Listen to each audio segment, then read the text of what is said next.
कर्नाटक के मैसूर से करीब 45 किलोमीटर दूर मांड्या जिले के एक गांव के बेटनहल्ली में एक व्यक्ति नहर के पास से गुजर रहा था। उस समय नहर में पानी कम था। अचानक उसकी नजर नहर में तैरती किसी चीज पर पड़ी।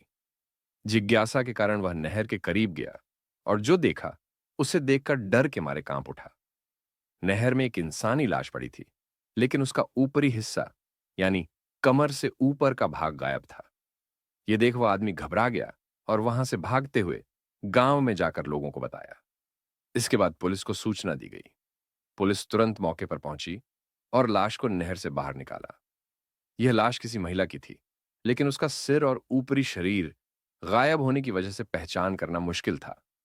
ऐसा लग रहा था कि हत्या करने वाले ने जानबूझकर लाश का ऊपरी हिस्सा हटा दिया ताकि पहचान ना हो सके। पुलिस अभी इसी लाश के मामले की जांच कर रही थी कि कुछ ही घंटों बाद के बेटनहल्ली से 25 किलोमीटर दूर अरकेरी गांव के पास एक और नहर में दूसरी अधूरी लाश मिलने की खबर मिली। इस बार भी हालात पहले जैसे थे।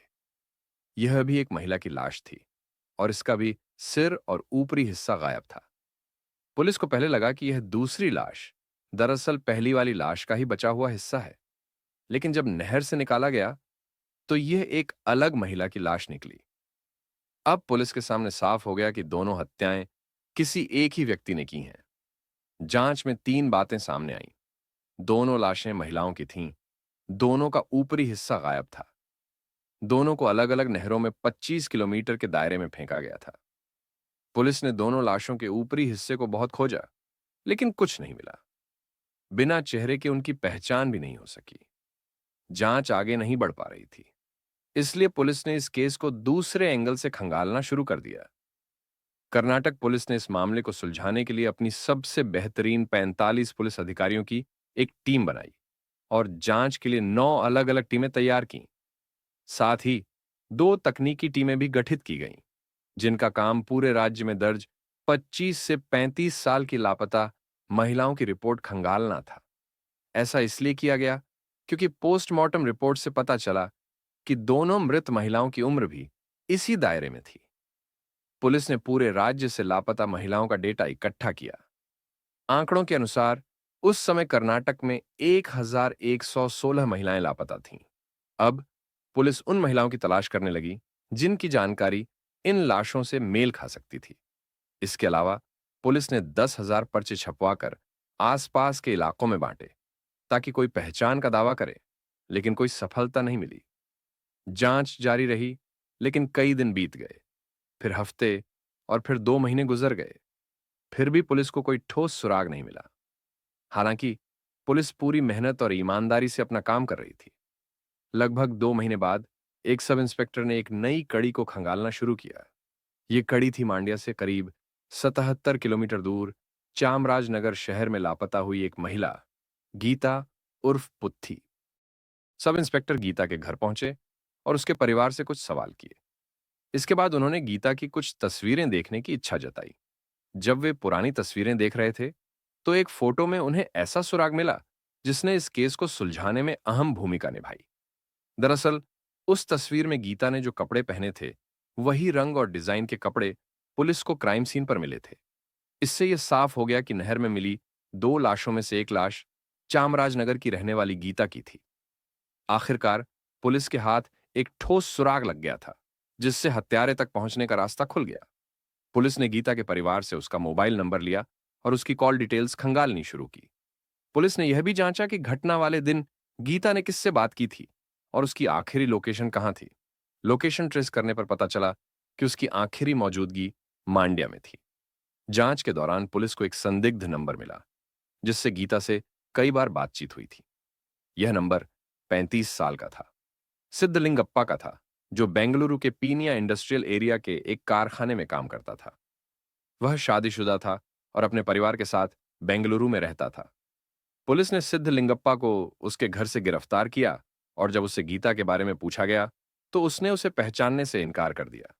लेकिन जब पुलिस ने उसे कॉल डिटेल्स दिखाईं, जिनसे साफ था कि गीता से उसकी कई बार बात हुई थी, तो वह टूट गया। सिद्धलिंगप्पा ने कबूल कर लिया कि उसने ही गीता की हत्या की और उसकी लाश के निचले हिस्से को नहर में फेंक दिया। जब पुलिस ने उससे हत्या की वजह पूछी, तो उसने जो कहानी सुनाई, उसे सुनकर पुलिस भी कांप गई। सिद्धलिंगप्पा की चौंकाने वाली कहानी सुनने के बाद पुलिस ने एक और आरोपी, चंद्रकला नाम की महिला को गिरफ्तार किया। चंद्रकला देह व्यापार में थी और कुछ साल पहले उसकी मुलाकात सिद्धलिंगप्पा से हुई थी। धीरे धीरे दोनों के बीच नजदीकियां बढ़ने लगीं और वे एक दूसरे से प्यार करने लगे। एक दिन चंद्रकला ने सिद्धलिंगप्पा को अपनी दर्दनाक कहानी सुनाई। उसने बताया कि कुछ लोगों ने उसे जबरदस्ती इस धंधे में धकेला था, वरना वह भी आज एक सामान्य जिंदगी जी रही होती। यह सुनकर सिद्धलिंगप्पा को गहरा झटका लगा और वह गुस्से से पागल हो गया। चंद्रकला के प्यार में अंधे हो चुके सिद्धलिंगप्पा ने कसम खाई कि जिसने भी चंद्रकला को इस दलदल में धकेला है, वह उन सबको एक एक करके मार डालेगा। इसके बाद दोनों ने 7 लोगों की एक लिस्ट बनाई, जिन पर चंद्रकला को इस धंधे में धकेलने का आरोप था। बदला लेने के लिए उन्होंने मैसूर में एक किराए का घर लिया और अपने पहले शिकार के रूप में गीता को चुना। 3 जून 2022 को चंद्रकला और सिद्धलिंगप्पा ने गीता को नौकरी दिलाने का झांसा देकर मैसूर बुलाया। गीता पहले से चंद्रकला को जानती थी, इसलिए वह उन दोनों के जाल में फंस गई। जब गीता कमरे पर पहुंची, तो मौका देखकर सिद्धलिंगप्पा ने उसका गला घोंट दिया।